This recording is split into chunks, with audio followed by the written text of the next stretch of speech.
Alright, hello Guild Wars 2 gamers, Muckluck here, and today we are doing another episode of I Tried, where I try out something that I am not usually playing and see if the grass is greener on the other side, how it is, and today's focus is the Troubadour. The Troubadour is the new bard-like class that was added to the Mesmer and Visions of Eternity, so you will need that expansion if you fancy playing this. It has a few roles. At the time of this recording, there are some guides by other content creators out on it for a power build, that provides quickness, and a heal build that provides quickness. I am a support enjoyer. I like feeling like I'm important in the group, so today we tried out the support build that heals and provides quickness to the party. So, really quick, what is the build? We've got full Harrier's armor with Runes the Monk, a Harrier's rifle with transference and paralyzation sigils. Down here, I've got Harriers, except this row here, Givers, to give us a little bit of tankiness. We're in light armor, a bit fragile, and this helped a lot with making us not pop if we miss dodging a red circle or something. This is the build right here. These three are flex slots. All of these can be changed. So, Tale of the August Queen could, for example, be swapped out with Signet of Humility if you want to just have a big CC, or Mass Invis if your group is doing some tricky stuff with Invis. Honorable Rogue is 2 charges of an Aegis and heal on demand. Very nice. That's for the whole party. You could change this to feedback if you needed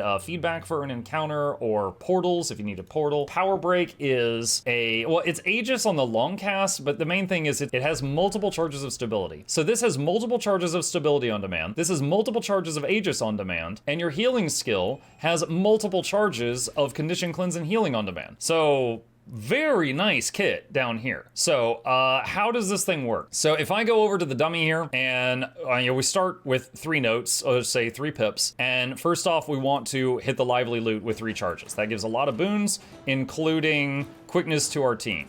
We then want to get at least 2 notes and use the flute.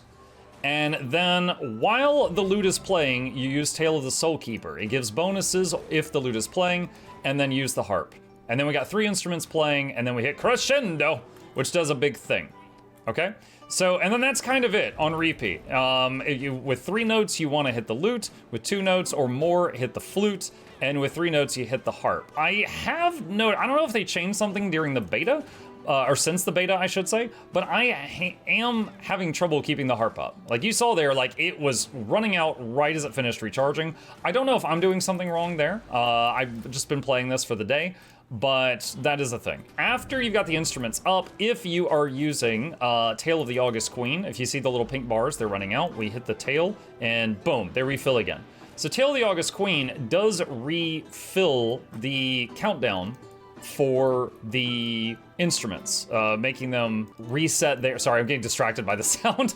It resets their duration by adding 3 seconds onto them. So a couple of things here. That is the rotation for the shatters, okay? So you want to get 3 pips, 3 notes, and use them for the lute, 2 or more on the flute, 3 if possible for the harp. The drum is optional. You could save it for CC, but remember that whenever you use Crescendo or Tale of the August Queen, you will get bonuses based on how many instruments are out. So if you don't have a CC coming up, you could just kind of waste the drum even with 0 pips and then hit Crescendo just to get the bonuses from the drum while the Crescendo is being activated. In terms of weapon skills, we're basically using the 2 every time it comes off cooldown. It keeps regen on the party and does a heal on demand and a small amount of damage. Also, it summons a note. So like I'm gonna burn my notes here, so I have no notes, and I'm gonna use the 2, and there's a note. 3 is Might and Fury. If you click the 3 again, it explodes and does a big heal. If you don't click it again, it's just Might and Fury. So you choose if there's an emergency, whether you want to sacrifice boon uptime for emergency healing. 4 is 2 charges of a CC. Because it summons a clone, it gives you a note when you click the button, so that can be used to give you a note in a pinch. 5 is a barrier on demand, so you can just use that, and if you double click the 5, it becomes the thing that people can click on to teleport to you. If you're in a pug, you're almost never going to double click the 5 because people won't be expecting that, but if you just hit it once, it's a nice barrier on demand. So the 5 does barrier, Crescendo does barrier. Due to our traits and stuff, we have a lot of boons. One of my favorite things about it is just how much happens when you hit your heal skill. You've got multiple charges of mantra recovery. So look, here's 1, and here's 2, and then in 10 seconds I can charge it again and do it 3 more times. So when you hit those buttons, one, grant regen to nearby allies when you use a healing skill, and then also heals allies around you when you use a charge of your mantra. Your healing skill is a mantra. And 3, remove conditions from you and nearby allies when you use a healing skill. So all of these proc every time you use Mantra of Recovery. That was true for the previous time I played this. That's not a Troubadour thing. That's just a support Mesmer thing. It's a really nice stack of synergy. Just you're hitting this effectively 3 times per 10 seconds, maybe a little bit more than that. And you are just doing a lot of healing and Condi cleansing around you 3 times per 10 seconds by just hitting this whenever it lights up. And you don't have to hit it as soon as it lights up. You could save it if you want to, but you could just get in the habit of tapping it constantly, and you're going to be pretty successful with that. Tale of the Soul Keeper, as I said, you want to be hitting this button when the lively loot is already playing, because it gives you 2 notes if that is the case, and it helps with your Might, Fury, and Quickness uptime. These are dependent upon the situation. So Tale of the Honorable Rogue, I liked keeping that because you hit it, it's instant and gives your whole group Aegis, and it holds 2 charges. Power Break is instant and gives your whole group stability, and it holds 2 charges. Tale of the August Queen, you can use to extend the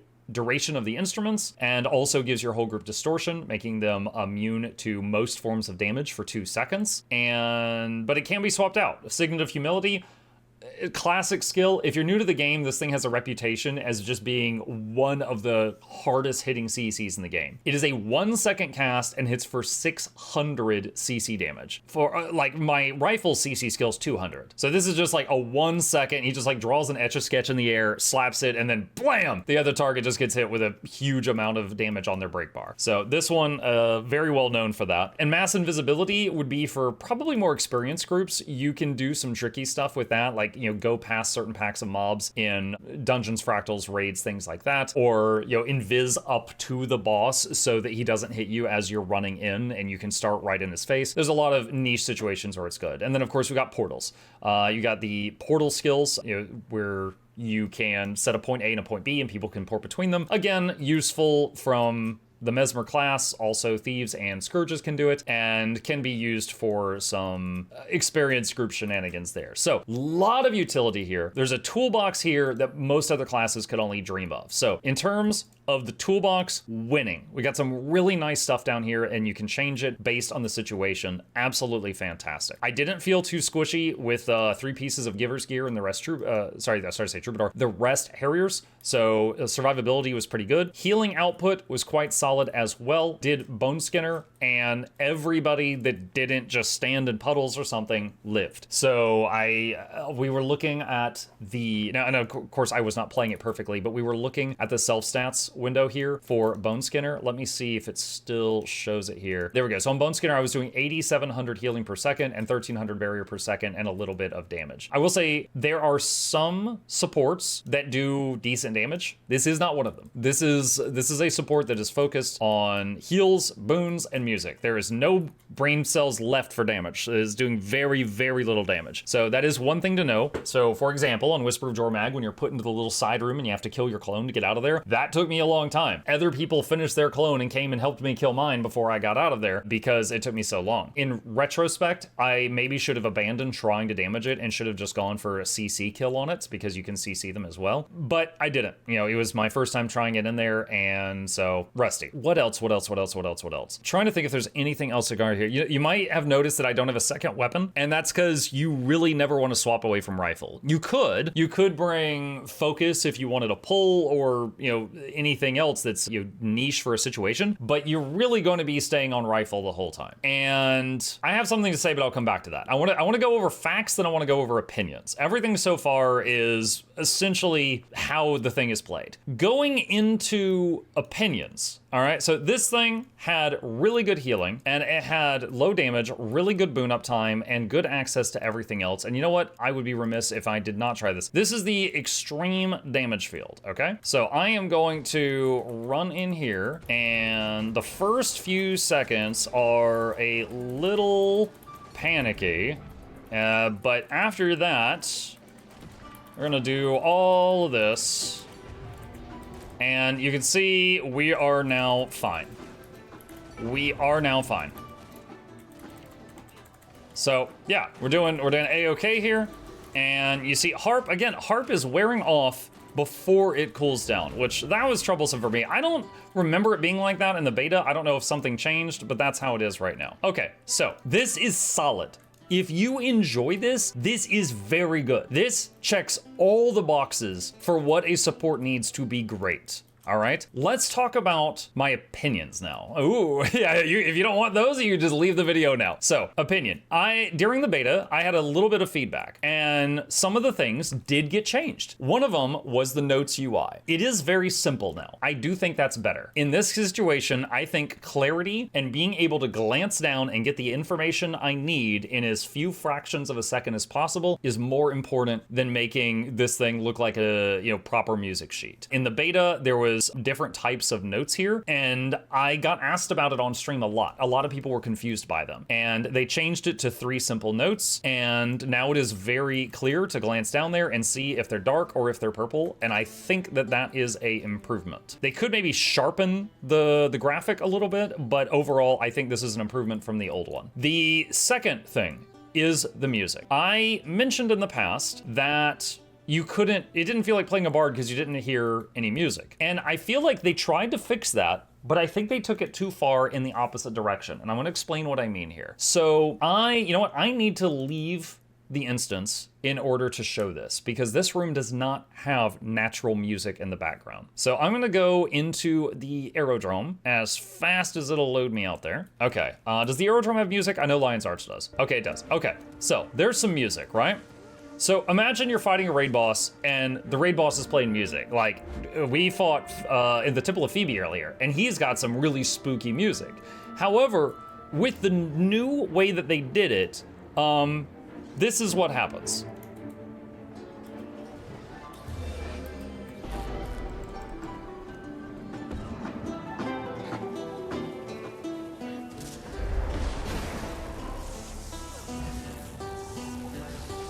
So, as long as there is a single instrument playing, the background music gets turned off. So if you have a single instrument running, the background music is completely shut off. And your music, though, is controlled now by the player instrument volume slider, okay? So let's say I have background music on and I have player instrument volume off.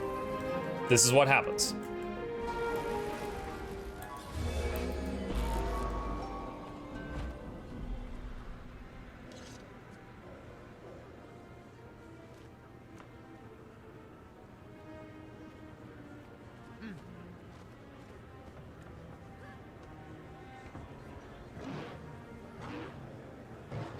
Okay, so, and now it's louder again.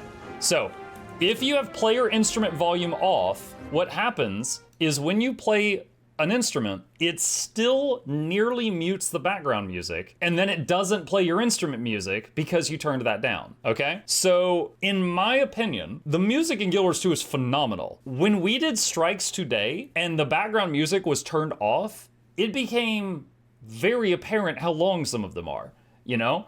And, some of the boss fights, you're fighting them for like 10 minutes in either total silence or just hearing your lute twang. And it's just like, are we almost done? Like, it killed the vibe. I do think the bard class needs to be able to make music.